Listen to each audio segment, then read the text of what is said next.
Ay, perdón. Muy buenas noches, audiencia. Bienvenidos una vez más a su programa, Contrastes, un programa de opinión política de la Universidad de Guanajuato, organizado por la División de Derecho Político y Gobierno. Las opiniones son responsabilidad de quienes las emiten. Hay que recordar que este tema es sumamente importante en el tema de nosotros intentamos generar información política, que ustedes tengan, digamos, más allá de las noticias, un análisis sobre lo que se discute y sobre lo que sucede en la semana en el mundo y principalmente en México. Saludo el día de hoy con muchísimo afecto a mis colegas Guillermo Romo de Vivar. Él, bueno, recientemente se ha integrado al Contrastes, bienvenido. A Tobías García Tobar, también miembro del Departamento de Derecho. Y bueno, estará con nosotros el alumno Reinaldo Granados, quien también el día de hoy nos acompaña.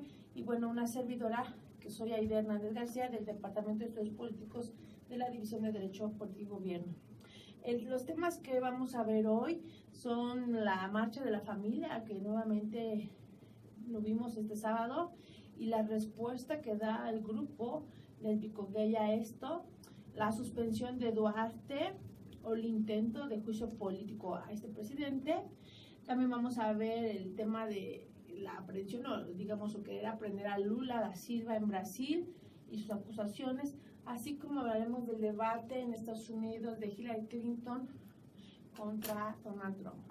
Muy bien, bienvenidos. Nada más les recordamos la radio, no dejen de llamar, por favor. Es importante su llamada para que también nosotros sepamos, digamos, cuáles son los intereses en que están del otro lado.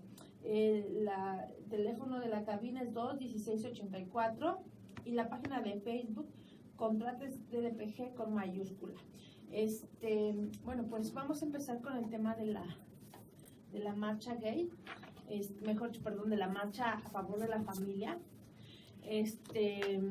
Ya parece ser aquí un tema interesante y preocupante a su vez, porque pues la iglesia está dejando pues ver mucha movilidad, mucho movimiento para defender uno de los temas pues más tradicionales que hoy digamos tiene la sociedad mexicana, que es, digamos, la defensa de una familia tradicional, entendida esta por mamá, papá, hombre y mujer e hijos. Este debate se da justo en un contexto internacional de respeto a las minorías, de respeto a la diferencia, de respeto a los grupos vulnerables. Se da en un contexto donde pues sí dejamos ver conservadurismo, porque independientemente de nuestras posiciones, cualquier grupo social tiene derechos. Entonces, en ese sentido, es la segunda marcha que se organiza, la religión. En este caso, está usando, digamos, a la sociedad católica para defenderse. Entonces, esto recuerda un poco a principios del siglo pasado, bueno, a principios, la primera década, la primera mitad, recordemos tanto con Plutarco Elías Calles hasta entrando a la presidencia de Lázaro Cárdenas, pues el tema cristero, donde la Iglesia Católica pues también utiliza a las familias para estar en contra de políticas gubernamentales. Entonces creo que esta sería la segunda embestida de la religión en contra del gobierno. Estaremos ante una nueva visión de una guerra cristera, Guillermo. Hola, buenas noches. Me da mucho gusto estar nuevamente aquí en este programa. Y bueno, sí, en efecto,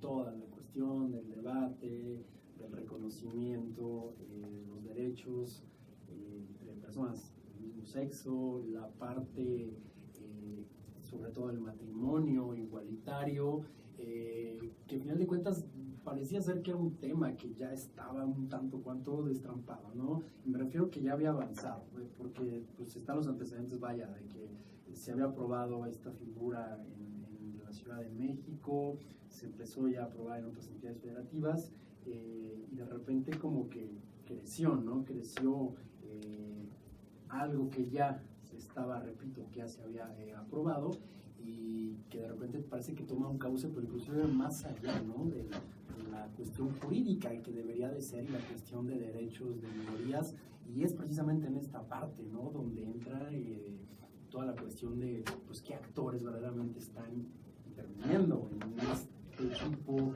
de manifestaciones y con qué fines, ¿no?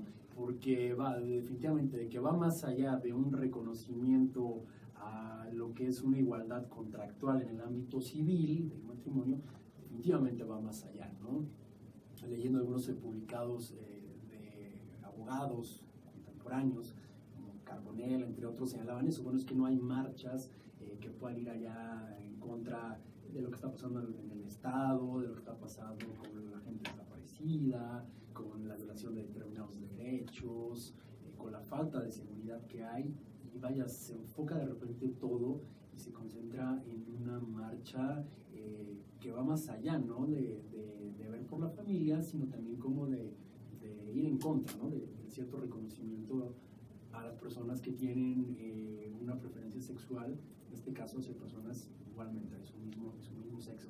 Y ahí está la pregunta, ¿no?, de lo que bien señalas.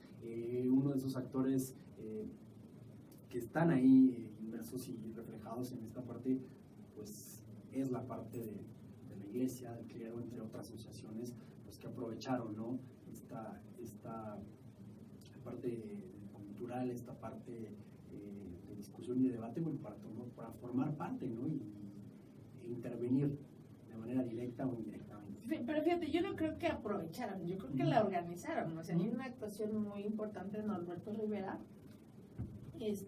mucha relación con el Frente Nacional por la Familia. O sea, yo sí creo que Norberto Rivera ha sido muy activo en este sentido. Y fíjate, y bueno, hablan de 400,000, o sea, 400,000 personas en este federal, o sea que es un número importante, ¿no? Pero lo que me llama la atención, digo, bueno, mejor no me sorprende, pero hay una participación activa de los guanajuatenses, ¿no? 10,000, dijeron que 10,000 personas saldrían para allá en 200 camiones, ¿no? Eso lo dijo Carlos Alberto Ramírez, que es representante estatal del Frente Nacional. Que recordemos que este personaje fue el que le aventó los billetes al presidente de la Suprema Corte de Justicia en la Universidad de Guanajuato, ¿no? O sea, ya habla de un activismo fuerte, o sea, digamos, no nació ahorita, ya está, digamos, un tema muy constante.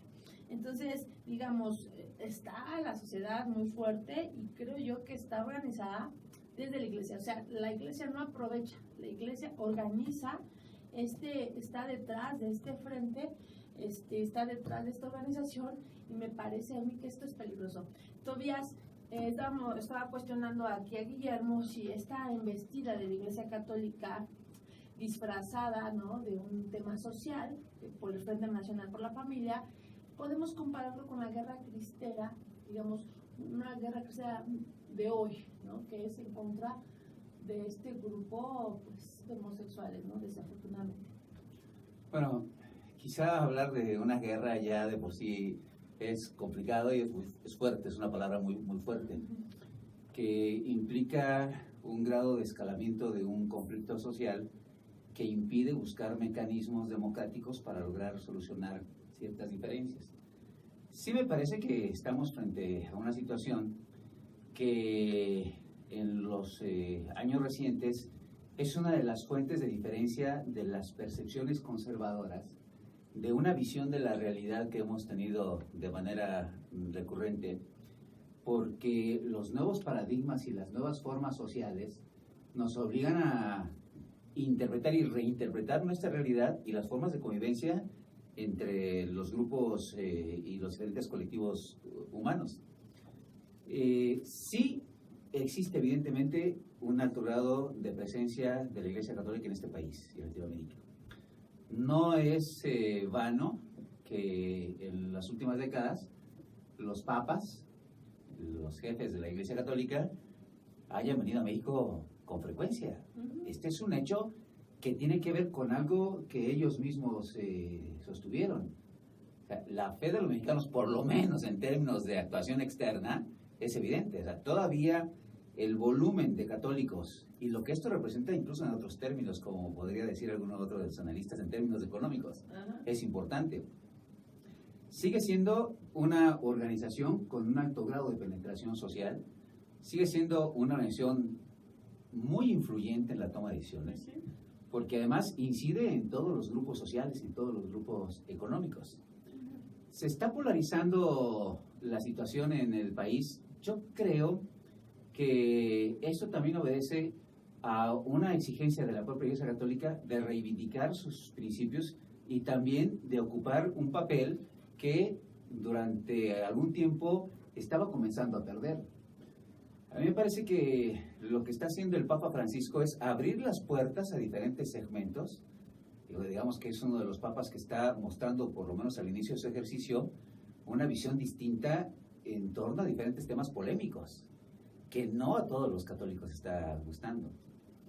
Esta es una buena oportunidad para una organización, en este caso para, para varias, o sea, para un determinado partido político, para ciertas organizaciones de la sociedad civil, para, evidentemente, una asociación religiosa importante o una organización religiosa importante. Es un momento que les permite recuperar clientela. No, pero fíjate, el Papa ya mandó su bendición a esta organización a favor de la familia, ¿no? O sea, ya de una forma dejó ver también que está de acuerdo. Entonces, también juega un discurso ahí interesante el Papa, ¿no? Me parece a mí que no es como tan... Claro, pero es que tiene que ver justamente con esta posición de recuperar clientes. Y en este momento, ¿qué es lo que busca la Iglesia? Es decir, han aparecido un sinnúmero de profesiones religiosas de distinto tipo, ¿no? En Sudamérica se hablaba de la iglesia maradoniana y uno de pronto dice, a ver, no puede ser, ¿no? El Papa anterior trajo una serie de santificaciones impresionante. El Papa actual todavía no tiene tantos santos en su haber. Bueno, acaba de santificar a la Madre Teresa de Calcuta. Sin embargo, a mí me parece que sí tiene que ver mucho su posición en términos de un reposicionamiento social. Ahora, hace un agente político, tampoco podemos negarlo. Directa o indirectamente influido en una serie de decisiones que se toman por los actores que intervienen de manera inmediata en el funcionamiento del Estado y las instituciones. Sí, ahora, fíjate aquí ya un tema, pues muy interesante, digo, ahí está un tema y yo creo que con esto me parece a mí que has usado una palabra muy importante, se está radicalizando la sociedad mexicana y yo creo, y excepto Guillermo, ¿tú qué piensas al respecto? Yo sí creo que sí se está radicalizando en dos temas, o sea, a favor o en contra, y creo que estamos también olvidando el tema del respeto a la diferencia. Entonces, cuando se llega a radicalismos, creo que está atrás la guerra como un tema de prioridad o la violencia, y a mí eso me preocupa. Sin duda alguna, ¿no? El resultado de ello es, una vez más, una cuestión radical, ¿no? Una sociedad dividida. Quiero citar aquí, ustedes son politólogos, a Charles Tilly, que decía, en cuanto a movimientos sociales, ¿no? Decía que es un movimiento social, pero no implica un proceso de democratización tal cual, sino se dan en nombre de la desigualdad y falta de inclusión, ¿no? Al final de cuentas estamos viendo nuevamente movimientos sociales que parten de eso, de elementos de discriminación. Lo que fue antes lucha de esclavitud, lo que fue igualdad de voto para mujeres, los temas de migrantes hoy en día, refugiados, ahora también entra y está ahí presente, ¿no? El tema de derechos de personas del mismo sexo.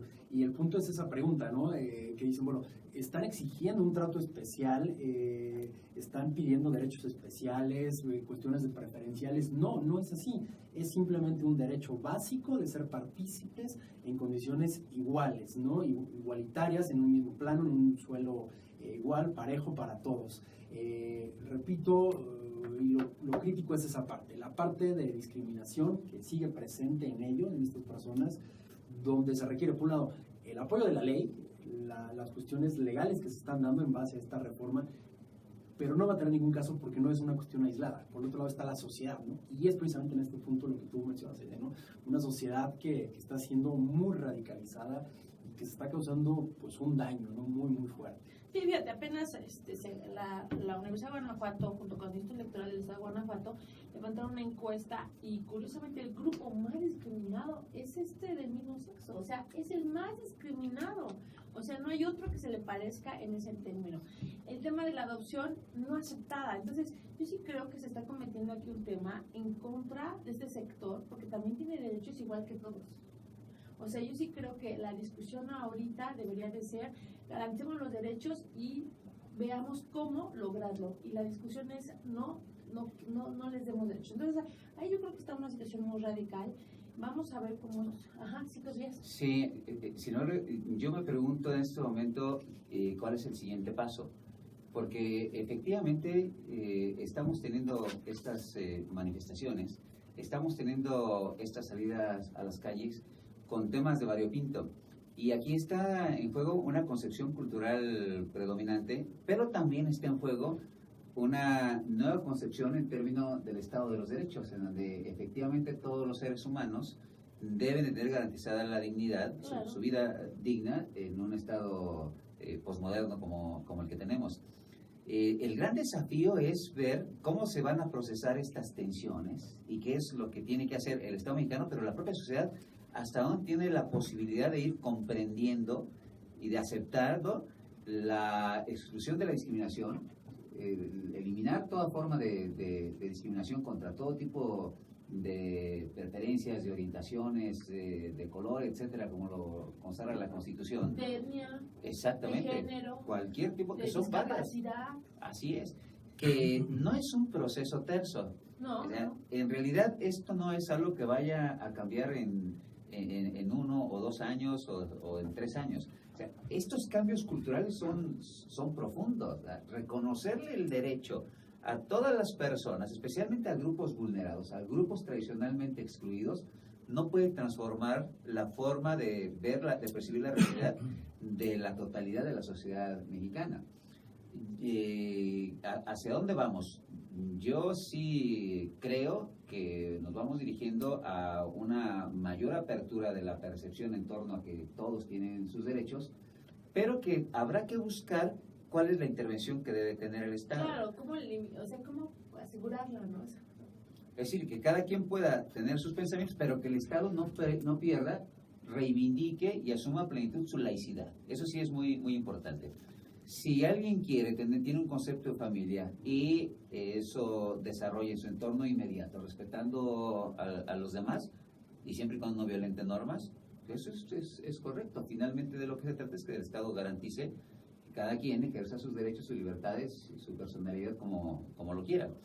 Y creo que sí debe de asumir esa posición el Estado y respetar las diferencias de unos con otros, porque si no, aquí resulta que sí podemos encontrar no adversarios, sino enemigos, que es lo que hay que evitar. Sí, y bueno, así, Reinaldo. A mí me pareció la marcha 2 cosas importantes, son 3. La primera es que, a comparación de la primera, hoy vemos, bueno, partiríamos de la idea de que México es un país de las marchas, ¿no?, y de las causas, porque pues, se encuentra la marcha de la familia con la marcha lésbico-gay, y faltó también la marcha de los paralímpicos, que no le hicieron caso, y la marcha de los de Ayotzinapa, y la marcha de no sé quién. Es decir, no estamos unidos como sociedad porque no tenemos causas comunes. Tenemos causas que entre nosotros mismos no creemos y que estamos haciendo y logrando que estemos divididos, ¿no? Y en este mismo tenor me llamó mucho la atención que la segunda marcha de la familia, a comparación de la primera, fue muy específica. No estamos en contra de la homosexualidad. Estamos a favor del respeto de la integridad de la familia. Y en la primera me llama mucho la atención porque yo veía videos de gente de varias partes de la República donde decía, es que estamos en nuestro derecho. Uno de Guadalajara, una señora muy botana, que estamos en nuestro derecho y es nuestro derecho. Y al final lo único que decía, el derecho de que nosotros eduquemos a nuestros hijos sobre cuestiones de sexualidad. Digo, pues es que si fuera así no habría tantas mujeres embarazadas a los 13, 12 años. Y luego otra decía, estamos en nuestro derecho de crear nuestra familia como nosotros queramos. Bueno, pues yo creo que ellos también, ¿no? O sea, esta parte de las minorías que debemos debemos dejar de verlas como minorías y debemos dejar de verlas como esa fortaleza social, porque es lo que nos puede ayudar al país o a la sociedad que actualmente estamos viviendo a detonar algo totalmente diferente, que es lo que tendríamos que estar esperando. Y el último comentario me llamó mucho la atención, que ayer, después de la marcha, el gobierno de la Ciudad de México ilumina el ángel de la independencia de los colores de la bandera lésbico-gay, ¿no? Y había muchísimas manifestaciones en redes sociales de gente de la Ciudad de México que estaba en contra de esa actitud del gobierno. Yo creo que a lo mejor, no sé si llegará un momento en el cual el gobierno está tomando una postura específica y la sociedad no está tomando esta postura y se están atreviendo como a lejos de encontrar un punto en el cual pueda ser mediador como gobierno, sino se está poniéndose en un punto detonante entre la sociedad y el gobierno, lejos de ser mediador. Me llamó también la atención hoy en la mañana el Instituto de la Juventud de la Ciudad de México lanza su primer protocolo sobre talleres de igualdad sobre personas lésbico-gay, ¿no? Y yo busqué y creo que es el único instituto de la juventud que se ha dedicado a hacer eso. O sea, habrá muchas personas que creemos en el tema, pero que oficialmente no ha pasado. Y como gobierno, la Ciudad de México ha dado avances ya establecidos y claros sobre no solamente el matrimonio entre personas del mismo sexo, también la forma en la que se tiene que tratar, en la forma en la que se tiene que juzgar, en la forma en la que se tiene que integrar esencialmente a estas personas lésbico-gay a la sociedad, que es algo importante como gobierno, ¿no? Entonces, me suena mucho estas puntos de discordancia, pero también estos puntos de encuentro que como gobierno quisiera lograrlo, ¿no? En beneficio de la propia sociedad. Y esto que tú dices es cierto, o sea, el gobierno tiene que trabajar para que la sociedad acepte, para que entonces ya no haya estas marchas en contra de un grupo que tiene los mismos derechos que todos. Y aquí, bueno, interesante, y quiero poner aquí como un tema de discusión, o como de, digamos, sí, de discusión, que el Frente Orgullo Nacional, en contra de esta posición de la Iglesia, señaló que la Iglesia estaba haciendo doble moral, porque dijo, hay sacerdotes que son gay también. ¿Y por qué entonces ellos mismos niegan su personalidad y están en contra de esta situación? Y entonces dieron una lista que le llama el péndulo, ¿no? Donde aparecen elementos de la Iglesia, como Hugo Valdemar, de la Arquidiócesis de México, como Juan Carlos Guerrero Ugalde, coordinador de la Vicaría para los Laicos en la Arquidiócesis Primada de México, ¿no? Donde dice, ellos también tienen, y son de estas personas, entonces, ¿por qué negarla, no? Entonces, también ya están, y fíjate, es el tema del enfrentamiento. Entonces, creo que no podemos llegar a esto, de verdad creo que no. No se trata de estar descalificándose uno del otro, sino también es el momento de aceptar y la diferencia, ¿no? Entonces, creo que, ajá, sí, todavía. Solamente un comentario. Fíjense cómo esto también es una oportunidad para que la Iglesia Católica pueda retomar una posición en función de los serios cuestionamientos, por eso le comentas, de los serios cuestionamientos que se le han hecho en los últimos años. O sea, el tema de los curas pederastas, esto es un asunto mundialmente reprochable. El tema de los sacerdotes con una orientación sexual distinta, no lo pueden acallar. Sin embargo, bueno, es el tema de encontrarte con un tópico en donde puedes reivindicar tu posición originaria y reposicionarte. Claro, surgen todas estas cosas que de alguna manera estos colectivos que salen a las calles voltean de página, claro. Y también quienes llaman a tomar las vías públicas, ¿no? Es una cuestión también que no podemos pasar inadvertida. O sea, es también un aspecto de oportunidad. Claro. Surgió el tema, todos sabíamos que esto ya estaba zanjado, sabemos que ya está zanjado desde el momento en que la Corte se pronunció, y que además también ya los líderes de las fracciones parlamentarias habían dicho que no está en las prioridades, o sea, el asunto no estaba para rescatarlo, pero surge como un buen factor para llamar la atención en temas, en una cuestión que por supuesto toca algo tan importante en este país como es la familia. Porque además ese es el ariete de las marchas, ¿no? Sí, la familia, sí. Exactamente. Ahí está. Bueno, pues yo creo que con esto lo vamos a dejar, vamos a ver qué sigue en el espacio, pues sí, en la esfera pública sobre este tema, y esperemos que pues no se siga radicalizando esta situación. Esperemos que no. Vamos al siguiente tema, que es el de Duarte. O sea, parece que los periodistas en la Cámara de Diputados dijeron juicio político a Duarte. Curiosamente, el PRI y el Partido Verde no aceptan este juicio político, y lo único que hacen es decir hay una suspensión de derechos al interior del PRI. Entonces, en este contexto, me pregunto, Guillermo, o sea, habría que hacerle juicio a, bueno, que está terminando, ¿no? Ya el periodo de gobernador en Veracruz, no lo merece, habría que, o sea, en este contexto, ¿cuál sería una realidad para el caso mexicano que ayude a la rendición de cuentas? Sí, sin duda alguna, ¿no? El tema de Duarte, de todo su gobierno, bueno, fue pues, totalmente, ¿no? En desarrollo de diversas acusaciones, de manifestaciones, que vimos constantes denuncias, ¿no? Que truncaba la libertad de prensa, libertad de expresión, cuestiones de, inclusive de violencia, ¿no? Y de inseguridad. Muerte de periodistas, exactamente, ¿no? temas muy delicados, muy importantes, temas muy delicados. Y bueno, ahora es parte de lo que versa la acusación, ¿no? Entre elementos de enriquecimiento ilícito, corrupción, desvíos de recursos. Y sí, en efecto, ¿no? Hay 7 solicitudes de juicio político que llevarán a cabo un cauce legal adecuado, o al menos es lo que esperamos, y que sea procedente, ¿no? Que estos antecedentes que existen verdaderamente sean investigados y puedan tomarse las consecuencias jurídicas oportunas y necesarias. En tanto, sí llama la atención esta parte, ¿no? De la suspensión de sus derechos, pues toda vez que está en el propio Código de Justicia Partidaria del PRI. Y en ese sentido, pues creo que es importante, ¿no? Lo voy a mencionar rápidamente, el artículo 141 de dicho Código de Justicia Partidaria señala algunos elementos de cómo se puede, o más bien dicho, está capitulado de sanciones. Y aquí señala cómo se va a establecer y cuáles son las sanciones, ¿no? En este caso, la Comisión Nacional, que es directamente la que está llevando a cabo el asunto, lo señala de qué manera puede ser. Una, suspensión temporal de derechos del militante; la otra sería inhabilitación temporal para desempeñar cargos partidistas; y la tercera es la expulsión.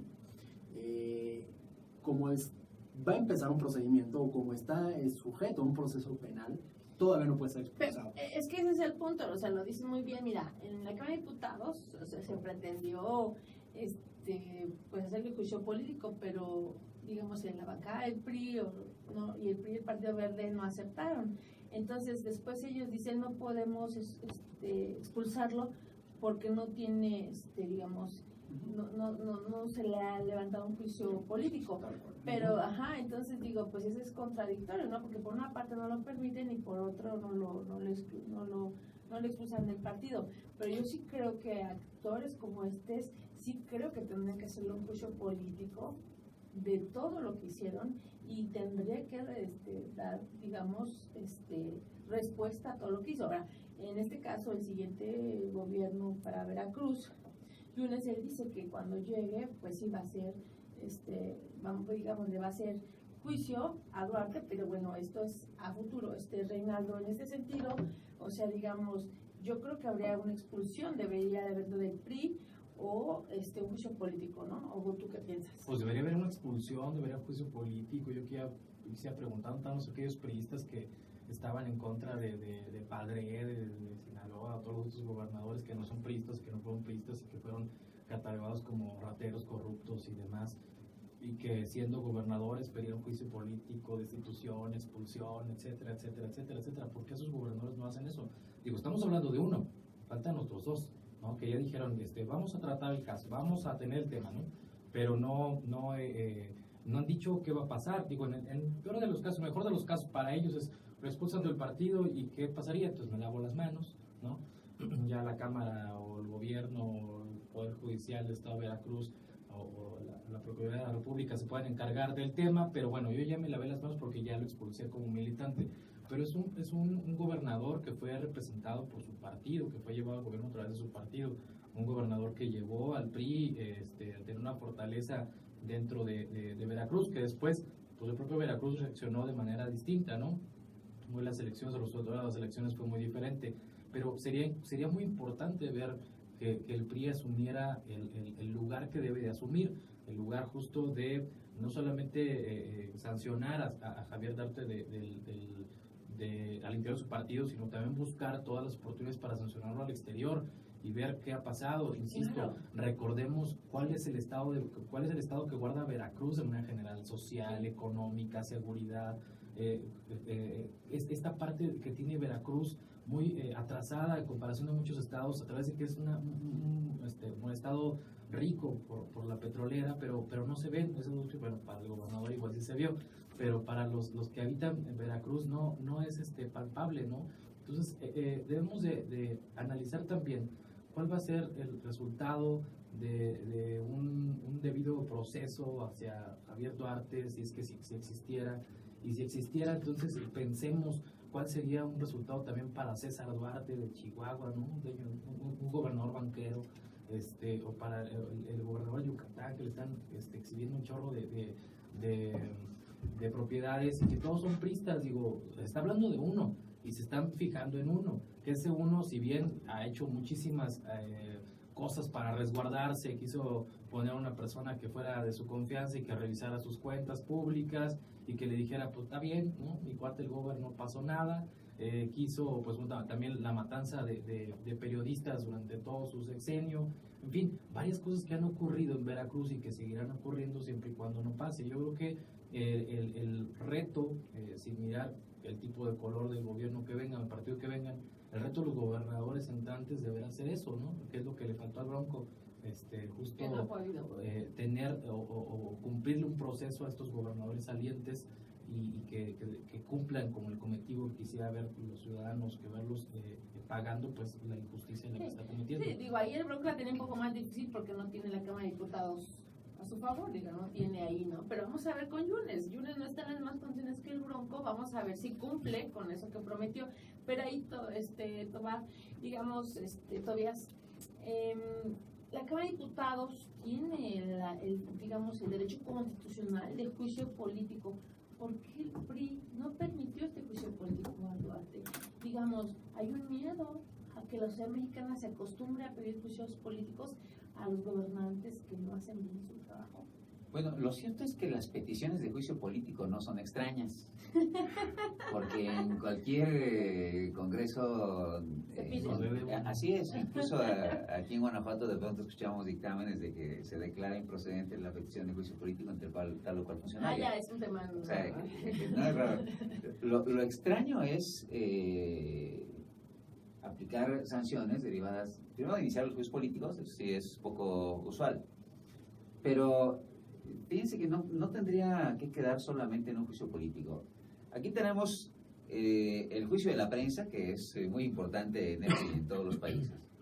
Tenemos los procesos políticos en términos de el tratamiento que se le da por los actores de este ambiente y cuáles son las consecuencias que tendrá él en su vida política, porque de pronto resucitan cadáveres que uno piensa que ya estaban cremados en política, ¿no?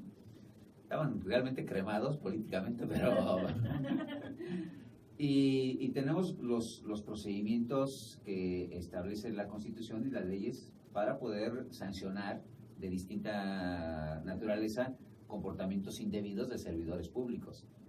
Hay un sistema nacional anticorrupción que está constituido por un conjunto de factores que tendrá que operar a partir del próximo año, que tiene varios retos y al que habría que apostarle a que funcionara. Las entidades federativas tienen que hacer un rediseño institucional y un rediseño normativo para adecuarse a estas reformas. Incluso en estos días, ayer inició el periodo ordinario de sesiones de la Cámara de Diputados del Congreso del Estado. Y bueno, uno de los temas que se ha planteado en discutir es un conjunto de iniciativas que están justamente encaminados al combate a la corrupción. Pero ya sabemos, como se ha comentado en esta mesa, que no basta con tener normas, sino que necesitamos operadores y también que se apliquen y se tome la decisión de que la norma en toda su plenitud... Y que sean operadores libres, ¿no? Autónomos, independientes. Claro que eso va a ser muy interesante cómo se componen. Me parece que el gobernador de Veracruz se está colocando como un candidato idóneo para poder recibir un efecto directo del Sistema Nacional Anticorrupción y que también en términos de que el partido al que pertenece, con miras a lo que viene en 2018, en términos de la recuperación de la popularidad del presidente de la República, que anda debajo del 25%, que esto es dramático. Sí, es hasta casi inédito, ¿eh? Claro, vamos a presenciar auténticos golpes de timón. De manera que a mí me parece que no queda, creo y espero que no vaya a quedar impune la serie de comportamientos que se le atribuyen a este personaje. Y me parece que una señal, aunque mínima, de que habrá otro tipo de consecuencias, es fundamentalmente el hecho de que su partido diga, empiezo a desconocerte. Me parece que esto hace previsible que pueda haber otro tipo de acciones. Muy bien, vamos a un corte y regresamos con este tema que, bueno, y espero que haya juicio contra Javier.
Especialmente a una posición como es la presidencia de los Estados Unidos de América, implicara una valoración, una justipreciación de propuestas por parte de la ciudadanía. Lo cierto es que tenemos varias interpretaciones. Por un lado, el estudio que se hace por parte de los analistas políticos, por parte de los equipos de campaña, por parte de la gente que se preocupa por tener expectativas de transformación y evolución, que son los menos, no es la mayoría. Y por otro lado, el ciudadano que se fija en los pequeños detalles y que son a los que les da realce la prensa y los medios de comunicación. Recuerdan, por ejemplo, que un cuestionamiento con Nixon en su debate con Kennedy era que se le notaba mucho los lados de la barba, ¿no? Y ese era un pequeño detalle. Y recuerdan que la sonrisa del esposo de Hillary, de Bill Clinton, fue cautivadora en el debate. Entonces, no perdamos de vista que van a empezar a haber una serie de señalamientos en términos de las emociones que van a irradiar los candidatos. Si pierde piso Hillary, si se desespera, si está nervioso Trump, si Trump ha hecho expresiones de ira, si tuvo una expresión de imaginación, si alguien vio a un lado y mintió, si es creíble, si alguien tenía ganas de llorar. O sea, todas esas situaciones son las que está visualizando de manera inmediata el conjunto de medios de comunicación y que analizan muchos de los electores y dicen, efectivamente, aquí hay un presidente débil porque... Exactamente, porque su lenguaje corporal fue ese. Y se van a tomar 2 o 3 expresiones que van a aparecer en los encabezados de la prensa, porque así son, que van a referirse no necesariamente a la profundidad política de la transformación que puede tener o la vida que va a tener los estadounidenses en los próximos 4 u 8 años. Entonces, habrá que ver mucho lo que destacan los medios de comunicación del debate y claro, y otro aspecto que es importantísimo son verdaderamente los temas que se van a discutir, porque efectivamente en el debate van a salir una serie de propuestas, pero también van a ser ataques. Los debates en los Estados Unidos se caracterizan por eso, porque además es una sociedad muy visual, muy de espectáculo, muy de emoción, muy de entusiasmo, muy de competitividad, exactamente. Entonces, sí es un ejercicio democrático, pero también es un ejercicio que se contrae a la palabra que acabas de decir. Sí, es un show, ¿no? De hecho, estaba yo leyendo, por ejemplo, Lester Holt, que sí que va a decir que se modere, pues él va a hacer las preguntas, o sea, de él van a surgir, o sea, no hay como acá como un instituto que se las preguntas y todo así, bueno, es otra dinámica. Guille, aquí nomás te paso la voz, Guille, nada más una cosa. Ante lo que decías, tú ves, a mí, fíjate que me preocupa Hillary porque, pues, creo que está reponiendo de una neumonía, algo así, y esta idea de, a lo mejor se ve cansada y como dices, ¿no? Que vamos a ver qué pasa. Sí, Guille, en ese sentido. Que ya no es una jovencita tampoco. Además. Sí, va, pero tienen, no. el candidato Trump tiene 70 años, Sí, y ya es 78, me parece, bueno, ¿no? Eso me genera una buena expectativa. Bueno, y principalmente encontrar algunos elementos, ¿no? Que están sobre todo presentes y que están y van a estar. Yo creo que en este debate y en los subsecuentes, que van a ser 3 en total, no este, y 2 más en el mes de octubre, la parte de la atención que está presente y que está por lo general presente en cualquier debate, y bueno, creo que la magnitud no va a ser la excepción. Se espera una audiencia récord, y al parecer todavía hay una tendencia clara, ¿no? En cuanto a la preferencia electoral de unos sobre otros. Yo creo que aquí la palabra clave para los candidatos es convencer, ¿no? El convencimiento, porque un convencimiento que parte tanto a sus propios simpatizantes y militantes, porque muchos no están conformes con el candidato republicano ni con la candidata demócrata. Ahí está un primer punto de focalización a convencer, y el segundo, pues convencer ya de manera general al electorado, ¿no? La atracción de los votos. Todo esto sobre una base que sí coincidimos que ha sido una campaña polarizada, agresiva, y que cualquier paso en falso, cualquier detalle, pues va a brincar, ¿no? En contra de uno u otro candidato. Por ahí decía que es parte lo que le da sabor, ¿no? Saber quién ganó el debate o quién perdió.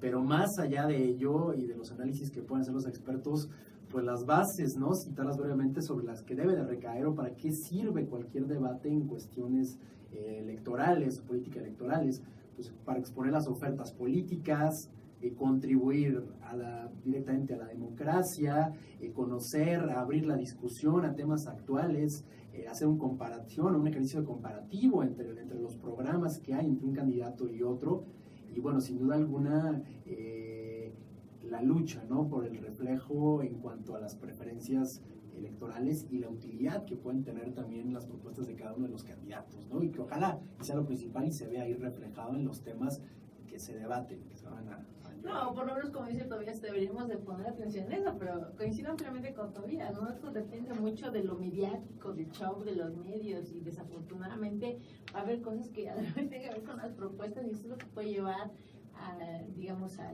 un levantamiento en las encuestas o la caída de un candidato. Sí, Reinaldo. Bueno, a pesar de que sí decíamos, yo veía como el tema del show del debate, porque allá sí es un show, ¿no? Aquí nos preocupamos por que debe de darnos una propuesta y que debe estar bien reglamentado. Y que los tiempos, así, las preguntas. Y que el sorteo y que no sé qué, y allá, a pesar de que la Comisión de Debates Presidenciales es una organización que pertenece a los Estados Unidos desde el 88 y es quien organiza estos debates, pues bien lo dijo, el moderador, periodista, pues tiene la libertad de preguntar lo que quiera, ¿no? Y luego si es demócrata, pues se le va a ir a... Y luego prácticamente así como que, pues periodista, ¿no? Imaginemos a Adela Micha o Loret de Mola diciéndole a los futuros candidatos, ¿sabe usted qué piensa del otro? Pues prácticamente es lo que sucede allá, ¿no? A ver qué piensa de su propuesta, qué piensa de su propuesta. Y bueno, tal vez como buen millennial, estaba yo viendo los tweets. No vino, ¿qué tal? Bueno, tenemos aquí un... Como debe ser. Estoy viendo el seguimiento. ¿Es un elogio o un reproche? Podría ser ambas. Si usted me viera en clase diría que es un reproche. Okay. Pero estaba viendo el debate por medio de Twitter y hay cosas muy impresionantes. CNN saca una análisis de ambos candidatos antes del debate, y justo cuánto le pegó a la popularidad a Hillary Clinton el hecho de que no haya dicho que estaba enferma, ¿no? Entonces muchos estadounidenses dijeron, bueno, nos está mintiendo desde el principio, ¿no? O sea, no, a pesar de la forma en la que ella respondido, tenía una respuesta sobre el tema, le pegó, pues, ¿no? Y esto abona porque Donald Trump le decía que ella era una débil, ¿no? Entonces, pues es una débil sobre salud, débil sobre no sé qué, y bueno, le abonó pues al tema. Hoy es el caso que pues están a 2% de empatar prácticamente. Pero el análisis que hace CNN es justo eso. La imagen de Hillary Clinton llega desgastada, llega débil, llega como una mujer que no generó la fortaleza que al principio generaba, al contraste de Donald Trump, que llega fuerte, llega con ganas de pelear, y entre algunas palabras decía algo así como que es como un niño echando rabietas, ¿no? O va a ser un niño echando rabietas. Y dicho y hecho, algunos resultados del debate le dicen que ella habla de muchas cosas, pero no habla de las cosas, de las familias que adoran a Donald Trump, que son felices, ¿no? Hay una parte que me llama mucho la atención, donde Hillary Clinton le dice, ¿no te acuerdas de las familias que de verdad te ayudaron para hacer tu trabajo? 3 puntos, los mexicanos, ¿no? Entonces está muy casada tal vez con esta voto latino, que Donald Trump desde un principio dijo no los quiero, y que está tratando de repuntar una cantidad de votos directamente hacia los latinos. Estoy leyendo también que ha sido la única, 2 propuestas ha dado Donald Trump, y Hillary Clinton ha dado más propuestas específicas a través de proyectos. Ya habló sobre las cuestiones raciales y casas para estos, pero no ha planteado una propuesta migratoria, ¿no? O sea, nada más dio apoyos, pero lo esencial no lo ha dicho. Está planteando también mejorar el sistema judicial en Estados Unidos, y Donald Trump, pues bueno, está yéndose nuevamente al hostigamiento, a tirarle pues a Hillary Clinton a través de todo, ¿no? No ha dado propuestas sensatas. No han hablado tampoco del tema de la muralla mexicana, ¿no? Que quieren construir. El gran muro. pero de alguna manera estamos viendo tal vez cuál va a ser o cuál puede ser como el caso de los próximos debates. Digo, van a ser muy similares, ¿no? La reacción de Donald Trump seguirá siendo la misma, pero acá lo interesante deberá ser el trabajo que está haciendo el equipo de Hillary Clinton. Está sirviendo, está funcionando para convencer a más cantidad de electorados. Yo esperaba, la verdad, más de la campaña de Hillary Clinton. Digo, Barack Obama en sus 2 postulaciones fue un boom en carácter electoral, ¿no? Las personas que estaban atrás de su campaña fueron estrategas políticos y se dedicaron a dar cursos después de eso a nivel internacional, pero no veo el mismo caso de Hillary Clinton, mucho menos de Donald Trump. Esperaba más un poco en ese sentido. No ha pasado, espero que suceda, porque de alguna manera tienen que repuntar, ¿no? Bueno, mira, vamos a ver la siguiente semana el análisis de vamos a ver qué dicen los medios, que rescatan, ¿verdad? Lo que decía Tobías, si rescatan lo que tú dices, el tema de las propuestas de Hillary, o el carácter, la posición de Donald Trump. Sí, Guillermo. Fíjate que aquí precisamente el tema de los debates es algo importante, ¿no? Y el hecho de que se organice más de algún debate pues permite reajustar, ¿no?, a los equipos de campaña, a los candidatos, y también al electorado, reajustar su preferencia electoral, ¿no? Otros debates pues dan la posibilidad de posicionarse, ¿no? Nuevamente, leyendo algunas notas, recordaba pues el debate, o más dicho, la participación de Barack Obama en 2012, ¿no?, donde al parecer perdió el primer debate, o se tiene esa percepción, contra Mitt Romney, y posteriormente en los otros debates se recuperó, ¿no?, y finalmente ganó la elección. Entonces hay que tomar en cuenta estos elementos, ¿no? Un segundo debate, un tercer debate nos permite pues reevaluar las propuestas, volver a hacer quizá un plan de ataque. Si de eso se trata, vaya, tengo que verme un poco más fuerte con mi contrincante, con mi rival, pues tirar a esa estrategia y enfocar nuevamente, que es lo principal, ¿no?, la preferencia electoral, los votos en estas segundas oportunidades. Y creo que el análisis que se va a hacer del debate que se está llevando el día de hoy va a permitir tanto al electorado como a candidatos pues replantearse hacia dónde van, ¿no? Bueno, ya estaremos el análisis el lunes que entra de cómo le fue a Donald y cómo le fue a Hillary Clinton, ¿no? Muy bien, vamos con el último tema, porque además ya tenemos pocos minutos, que lo que decíamos es este intento, ¿no?, de acabar con una izquierda, digamos, hasta esto yo creo que es la izquierda más exitosa en América Latina, la brasileña. Estaba haciendo.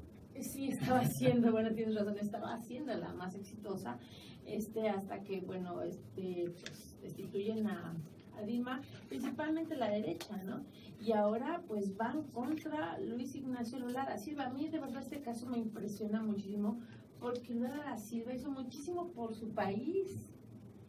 Y entonces ahora se le interroga por actos de corrupción, y digo, ¿cómo son las cosas? O sea, nosotros tenemos un Duarte de este lado, o sea, que no hizo nada, y que a lo mejor ni se le llama ni a juicio ni político ni judicial ni de ningún tipo. Y tenemos del otro lado, o sea, una derecha fuerte apoyada seguramente, y no tengo la menor duda, por Estados Unidos, y quieren condenar a un personaje, la izquierda en América Latina, que ha hecho muchísimo por su país, o sea, lo correspondiente que sea a nosotros, Lázaro Cárdenas. A mí me parece esto un acto de injusticia total. Tobías. Bueno, sin duda, pero la realidad está demostrando que la camarilla que tiene el poder en este momento quiere llegar muy lejos. O sea, Sí. se veía de pronto no tan cercano que Dilma pudiera ser defenestrada y se logró, porque Sí. además Temer y compañía tienen una serie de cuestionamientos también en materias de corrupción.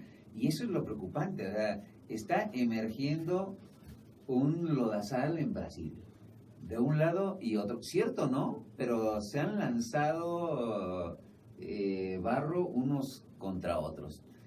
Vamos a ver cómo reaccionan los aparatos de justicia, eso es importante. Porque Dilma no va a quedarse callada, su partido tampoco, y por supuesto Lula da Silva tampoco.